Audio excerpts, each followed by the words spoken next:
नमस्कार दोस्तों, स्वागत है बीजेवाई न्यूज में। चलिए शुरू करते हैं आज की बड़ी और महत्वपूर्ण खबरें तेजी के साथ। राज्य के मुख्यमंत्री योगी आदित्यनाथ ने कहा है कि अपराध और भ्रष्टाचार के खिलाफ शून्य सहन नीति सिर्फ एक नीति नहीं बल्कि भावनात्मक प्रतिबद्धता है। उन्होंने कई विकास परियोजनाओं का उद्घाटन किया और कहा कि पूर्वी यूपी औद्योगिक केंद्र बन रहा है। सरकार ने इस बार धान की खरीद प्रक्रिया को पारदर्शी बनाने और एमएसपी न्यूनतम समर्थन मूल्य पर किसानों को उचित भुगतान सुनिश्चित करने के लिए ई-पॉप मशीनों के जरिए पहचान व सत्यापन की व्यवस्था लागू की है। एक कार्यक्रम में राज्य के बड़े विकास और शहरीकरण के एजेंडे की रूपरेखा साझा की गई। कहा गया कि 2047 तक यूपी देश की तरक्की में अहम भूमिका निभाएगा। बिहार में हाल ही में हुए विधानसभा चुनावों के बाद विकास कार्यों को तेजी से आगे बढ़ाया जा रहा है। खासकर गोरखपुर सिलीगुड़ी एक्सप्रेसवे प्रोजेक्ट में तेजी, इससे पूर्वी बिहार और पूर्वोत्तर से संपर्क बेहतर होगा। राज्य की नई सरकार ने कई बड़े फैसले लिए हैं, जैसे कि शिक्षा, स्वास्थ्य, नगर विकास आदि विभागों में नए मंत्रियों ने कार्यभार संभाला है। साथ ही पटना में 400 बेड का एक बड़ा हड्डी अस्पताल ऑर्थोपेडिक हॉस्पिटल बनने की योजना है।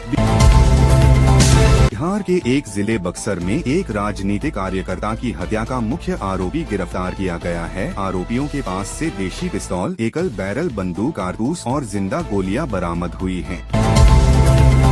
झारखंड में हाल में एक घटना में बोकारो जिले के एक अपराधी ने हथकड़ी व रस्से में बंधा हुआ पुलिस को चकमा देकर चलती ट्रेन से कूदकर भागने की कोशिश की। यह मामला राज्य की कानून व्यवस्था एवं ट्रैफिक सुरक्षा को लेकर चिंता पैदा कर रहा है। साथ ही झारखंड में हैबिटेशन मैपिंग व शिशु पंजीकरण जैसे सामाजिक कल्याण संबंधित नए डिजिटल सर्वे शुरू होने वाले हैं, जिसका मकसद बेहतर योजनाओं और शासन प्रबंधन के लिए आधार तैयार करना है।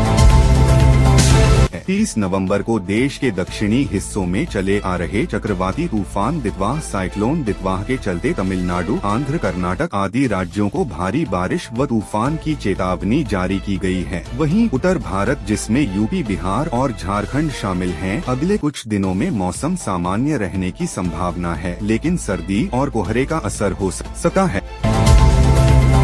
पटना पुलिस ने घोर लापरवाही, मनमानी और संदिग्ध आचरण के आरोप में 2 सिपाही प्रेम कुमार चौधरी और बम्बम कुमार को सस्पेंड कर दिया है। दोनों को 3 दिनों के भीतर स्पष्टीकरण देने का निर्देश दिया गया।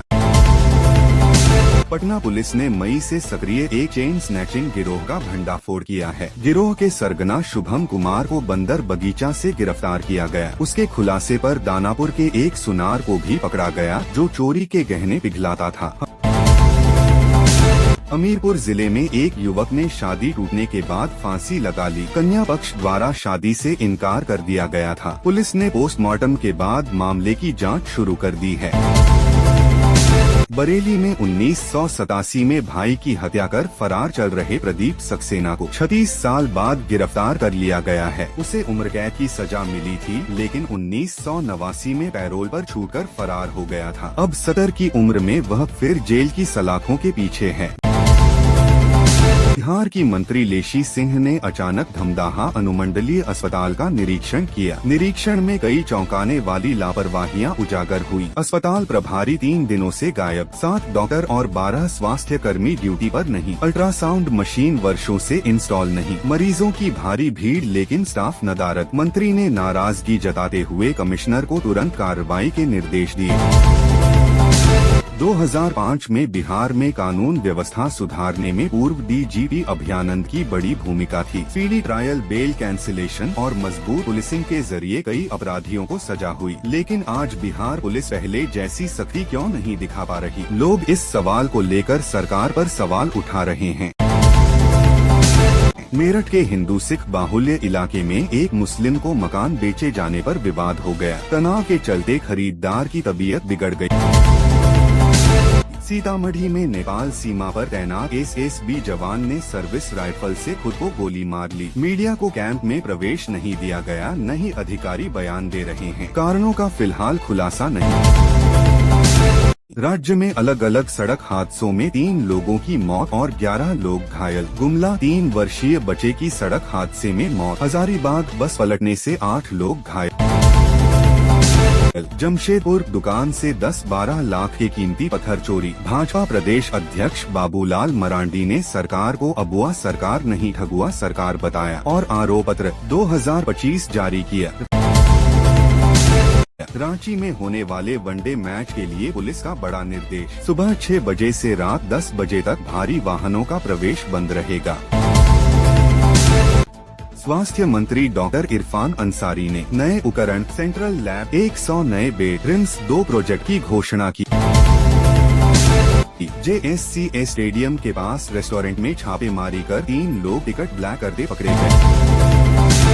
मैच प्लस लगन का सीजन। रांची के बड़े होटल जैसे Radisson Blu, BNR, Chanakya, रामदा, Marriott पूरी तरह बुक। छोटे होटल, लॉज, रैन बसेरे तक में वेटिंग। सस्ते कमरे 1500-2000 गायब। लोग मजबूरन प्रीमियम कमरे ले रहे। दोस्तों, ये थी आज की सबसे बड़ी और महत्वपूर्ण खबरें। वीडियो को लाइक करें, चैनल को सब्सक्राइब करें और नोटिफिकेशन बेल दबाना न भूलें। BJY न्यूज, आपकी आवाज, आपकी खबर।